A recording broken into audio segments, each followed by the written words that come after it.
Hello there everybody, welcome back to the railway. Sam's Trains here, and today I thought I'd do a little bit of an unboxing because I've not done one for a long time, and it is one that I've done before, over 2 years ago in fact, but it's one that I thought perhaps I could make a fresher attempt at making a video on it, make it a little bit better quality than it was before, and of course the loco is this, the beautiful Great Western 2800 class.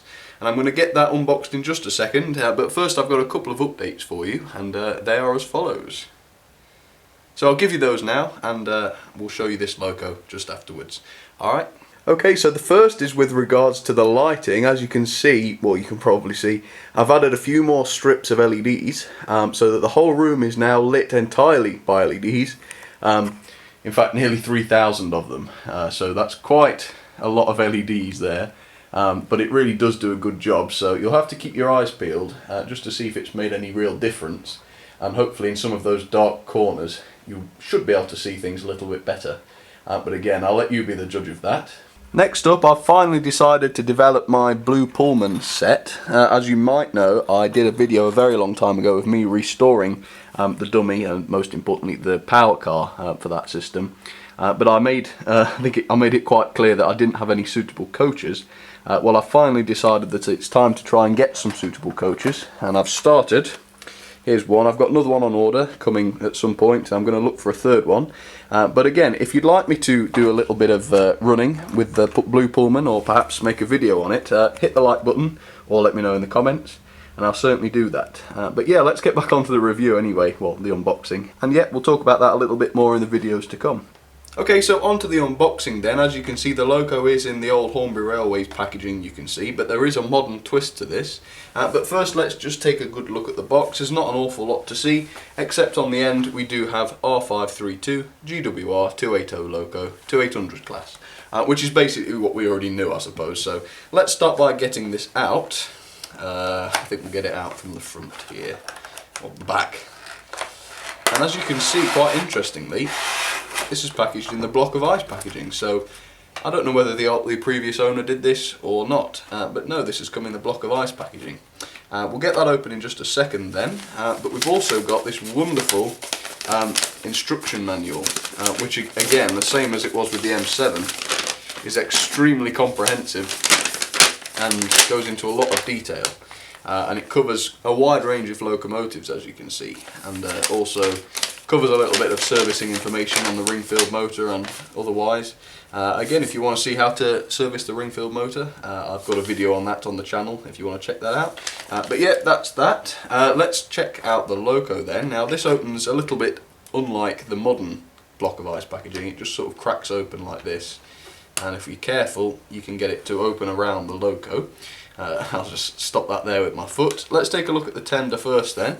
There you go, you can see it's quite a generic Great Western tender there. Again, more information in a second when I put it up on the background. And the loco then, 280, gorgeous wheel configuration. Very powerful freight locomotive, presumably, number 2859. If I read that right upside down, please correct me if I'm wrong. And yeah, alright, well I think we'll take this up onto the white background then and take a good close look at it. Alright, don't go anywhere, I'll do that right now. Okay, so there she is, lovely 280, number 2859, looking lovely against the white background there. So first then, as always, a little bit of information about the loco. These were designed by George Churchward as heavy freight locos, and they were sort of built around 1903. And they were quite famously the first 280s ever to be built and run on British railways, which is pretty cool. In real life there are 84 of these produced, which is you know, reasonably a large number, and 7 of them are preserved, which is quite a lot, isn't it? And it's really good news that we've got lots of these lovely locos in real life still with us. In model form though, this was released for 2 years by Hornby, during 1991 and 1992. So, you know, reasonably modern, I suppose, in the great scheme of things, but yeah, only a 2-year period, so there wouldn't have been too many of these out, but of course subsequently there's been a lot of 280s released by Hornby and various other companies, so you can pick them up quite easily. Okay, so on with the review then. And this is certainly quite a simple locomotive. It doesn't have quite as much detail as some of the railroad stuff does today. quite obviously the county class, for example, which I looked at a couple of weeks ago now, isn't it? It doesn't quite live up to the detail on there, but having said that, it really isn't too bad. Let's look at the separately fitted parts first then. Of course we've got the handrail, which is quite standard really, but that goes all the way around the front of the boiler and up the other side, as you might think. You've got a couple of safety valves, very small actually, they're quite fine scaled, certainly a lot more so than some of the Triang stuff or older Hornby stuff, which is pretty cool. And then you've got this sort of metal separately fitted piece here, which is that like the reverser rod or something like that for the reverser? I'm not too sure. It possibly is. Again, you can tell me if you know. And you've also got these sort of struts, which presumably support the boiler or the end of the boiler there, which are separately fitted because I know I've had a couple of issues with them popping out occasionally, but they seem to be pretty snug at the moment. So we'll see how long that lasts. And you have got a few extra little pieces, which I can't really tell if they're moulded actually, but they are very fine around the cab. You've got like a handrail, above the running number, and one behind it as well. But possibly they are separately fitted. If they are moulded, they look pretty good. Alright, so while we're around the area of the cab then, let's take a quick look. It's very well riveted just there actually, and that's the same with the whole loco actually. There's a lot of rivets. But that's about it really in terms of the detail. So yeah, lots of rivets, and then you've got the running number there, 2859, which is very nicely printed. And there's a very, very nice set of steps under there as well, as you can see, which are quite large, but also very well detailed in terms of rivets, which is very nice to see, of course. Okay, let's talk about the livery. Now this is one of the small issues I have with this loco, because the livery is very, very plain. All you've got on the loco is the green, the Great Western green, and then the black. There's no stripes, nothing like that, and that's not such a complaint, because if they were like that in real life, then it's good that Hornby have done that too. But perhaps then this is a critique of the real life example. It is just, it's a workhorse I suppose, but it does lack a little bit of that colour that some of the other locos have, which makes them look a lot more grand and elegant. But that's not a huge complaint, and again, if it's realistic, which is fair enough. Okay, so let's look at the other detail then. You've got rivets here and there, and you've also got a fairly well detailed, I suppose, safety valve area. But again, it's not painted. They're normally painted golden, aren't they? And I don't know if they would have been on the 2800 class or if they were painted green, but normally they are golden. So again, a bit of a lack of detail there, but nothing too bad. Let's go around the front then. Of course, you've got quite a nicely detailed buffer beam, actually, number 2859 written on the front there, which is pretty good. The buffers, of course, are not sprung, but again, they're quite nice looking. Plastic only, but not bad at all. And there's also space there for a vacuum pipe, should you want it. The smoke box door isn't bad. It's got, the detail that it needs to have, and I suppose it's made a little bit more realistic by the handrail, which goes over the top. It doesn't open or anything like that, but as we will see later on, there are a couple of extra bells and whistles that are fitted with this loco, which make it stand out a little bit from the rest, which is pretty cool. Let's take a quick look at the cab then. First on the outside, I know we've looked at the side, but I'll point out there are very, very small windows which are front facing, but sadly they're not glazed, and it wouldn't have cost an awful lot to put a bit of glazing in there.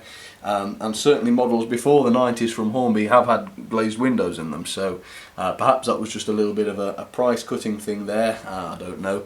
But inside the cab itself we've got a non-painted console, as you can see, but that is made a little bit better by the painted men which are in there, Bill and Ben. I don't know if they came with the model painted. Of course they wouldn't have been glued in, the previous owner must have glued them in. But at least a little bit of colour in the cab there is pretty nice. And speaking of colour in the cab, you've also got this little red gel where the fire would be, which actually does light up when the loco runs, which is a very nice touch. And there's also a smoke generator in this loco as well, but it isn't working. Well, it is working, but I've disconnected it because it's a bit messy and it's really not that effective, but I just thought I'd point out that there was one in there. So let's have a last look at the loco then before we move on. We'll look at the linkage and such first. It's pretty nice linkage, isn't it? But again, it's a 280, so it will be. You have got a bit of plastic there where the valve goes, which I suppose is to make it look like it's made of something else other than, the same material of whatever the con rods were made of or whatever. But it does look a little bit cheesy being plastic, but perhaps that was just the thing that they did in the 90s, I'm not sure. So let's just have another quick look then. You've got various moulded detail on there, nothing too radical of course, but certainly enough to make a decent impression, and I suppose it's quite a nice representation of the model in real life. Okay, onto the tender then. Again, quite a simple tender, although the area that connects to the cab is quite nicely detailed. Most noticeably, you've got a couple of metal handrails, which are slightly bent now. I'll have to look into trying to straighten those. And then you've also got a couple of delicate looking handles, which I'll have to be careful of, not to break of course. The coal really isn't too bad at all. It's very, very varied coal, which is nice. And what I mean by that is it's not just the same pattern, obviously repeated over and over again, but it all looks to be fairly unique and you know, fairly detailed, which isn't bad at all. Looking at the side, you've got the Great Western text, which again is quite nicely painted, and it looks as though it should be bordered by some sort of coloured border like it is on most models, but sadly it's just that. But again, it helps to make it look more like a workhorse, I think, which I suppose they were. The undercarriage then is very nice because it's all cast. It's not just, you know, some sort of moulded plastic, and it's all very three-dimensional, which is very nice. Hopefully you'll be able to see that there. That is one of the very, very redeeming features of this logo. It does look absolutely fantastic, the tender does. And let's just take a look around the back. Of course, you have got some moulded handrails here. But they are sort of well moulded so that they protrude a little bit from the body, which makes them look like they could be separately fitted, but I suspect that they're not. The buffer beam is, you know, fairly minimally detailed on the back. There is still space for the vacuum pipe if you want, and if you added that, that would certainly improve the detail.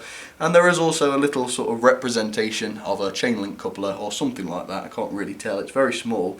But which is very nice. And then you've got a couple of bits of moulded detail on the back of the tender as well. Maybe they're for holding the lamps, I'm not too sure, but certainly not a bad tender at all. The tender is certainly better than the loco in terms of detail. Anyway, hopefully you've seen her in some reasonable detail then. We'll go and get her onto the layout, do a little bit of performance, and we'll see how she goes. Alright, cheers everybody, let's do that now. Okay, so there she is, looking pretty smart on the line. As you may notice though, there's nothing for her to couple up to on either side. And that's because I've got a nice set of freight waiting in a siding. It's actually the stone wagons. And I thought it'd be nice if she went round on her own to go and pick them up and take them out the siding. And that'd be just a nice way of doing things a little bit differently. So we'll do that in a second. On the other line though, I've got the 460 Albert Hall loco, Hall class, with a big, well, reasonably big rake of Great Western coaches there. You've got 4 of the regular coaches there, 2 of which are brakes, and then there's a restaurant car in the middle, which is quite a nice addition, I think. So that all looks pretty good. We'll get her going in just a second then. But now time for a little bit of performance. And sadly this loco is a tender driven loco, which means that she's not quite as good as she would be if she was loco driven, I find in a lot of examples. But she's certainly not terrible, and she's had a few good services in her time, so she should run pretty well. So let's just do a little bit of forwards and backwards rocking. Forwards, not too bad. And at this point you should be able to see the light on in the cab, which is pretty cool. And yeah, she looks pretty good. Not bad at all at slow speed. Alright, let's take her off then. Let's go and pick up that freight.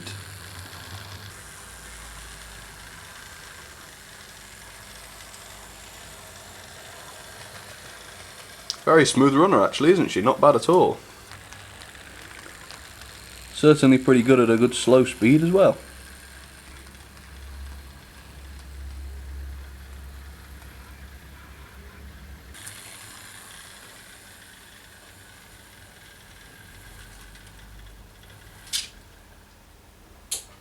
There we go. I guess we'll find out whether that was a good coupling or not. I'll back her out then and bring her around to the front again, and then we'll get her going properly.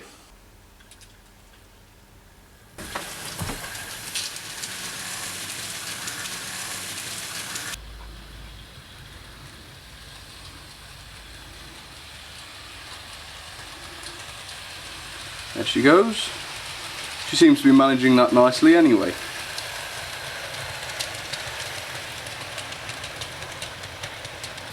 So there she goes at a decent freight speed then. Let's get the Hall class going. There we go. Looking good. What a rake. Alright, let's watch them go together.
getting faster and faster, that freight train is.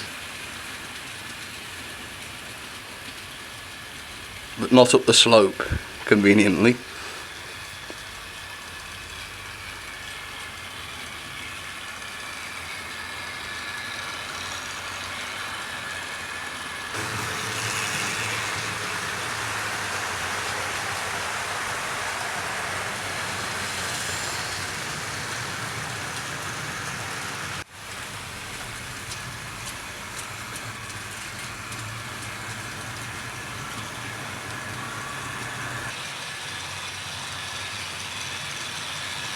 Alright then everybody, I'm going to stop these two lovely girls here then. There's Albert Hall, looking lovely.